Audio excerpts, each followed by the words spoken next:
네, 80년 5월 당시 계엄군의 총구가 겨눠진 대상은 시민군뿐만이 아니었습니다. 자위권 행사라는 이유로 민간인에 대한 사격이 이루어지기도 했는데요.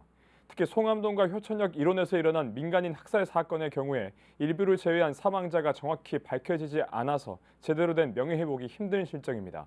앵커 리포트입니다. 5.18 기간 중 민간인을 대상으로 참혹한 총격이 가해졌던 송암동 사건.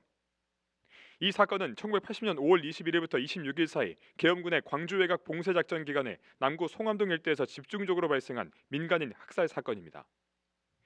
21일부터 계엄군의 봉쇄 작전은 일선 계엄군의 발포 명령으로 인식됐고 송암동 일대에 있던 민간인들에게 계엄군의 사격이 가해졌습니다. 80년 5월 당시 이곳 송암동과 효청역 일원에서 발생한 사건은 계엄군의 자위권 행사라는 논리로 자행된 끔찍한 민간인 학살 사건입니다.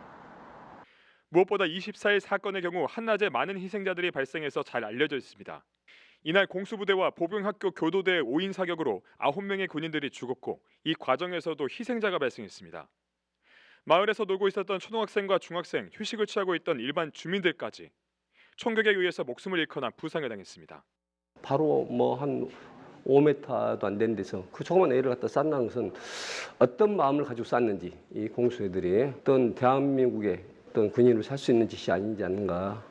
가슴 아픈 상이 많다. 데모도 한 것도 아니고, 우리 올해 그 참 애들이 거기 계신 분들이 아무 죄 없이.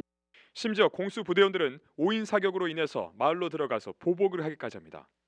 군인들은 민가에 들어가서 당시 장기를 두고 있던 마을 청년 김승우와 임병철, 권근립을 폭도로 몰아 총격 살해했습니다.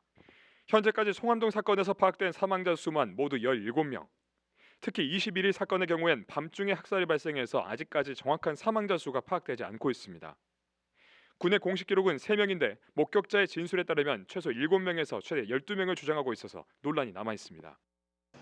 전쟁 때도 그렇게 사람들 안 죽이죠. 군인들끼리 그러고 불가피하게 적군인지 아군인지 잘 구분이 안 됐을 때 그렇게 총을 쏘고 그러는 것인데 뻔히 민간인 줄 알면서 대고 거기에다가 대고 막 보복 사살을 이렇게 해버린다는 점은 이 점이 밝혀짐으로써 그 5.18이 그 자유권으로서의 군인들이 작전의 일환으로 된 것이 정당성을 갖느냐 하는 문제의 가장 근본적인 문제를. 한편 이와 관련해서 조사 용역을 준비하고 있는 광주 남구는 사망자 발생 장소 최종 확인 결과를 5월 말에 공개할 예정입니다. 이처럼 가장 시급히 해결해야 하는 건 아직도 드러나지 않은 이 사건의 진실 규명입니다. 지난 2005년부터 2007년 사이에 국방부가 일부 가해자에 대한 조사를 했지만 이렇다 할 성과를 거두지 못했고 조사 결과도 공개되지 않았습니다. 이를 포함해 4차례나 조사가 이루어졌지만 일부 사망자를 제외한 사망자 전부가 밝혀지지 않았고 가해자에 대한 조사는 거의 이루어지지 않은 상태입니다. 5.18과 관련해서 이 사건이 계속해서 조명돼야 할 이유입니다. CNB 뉴스 정유철입니다.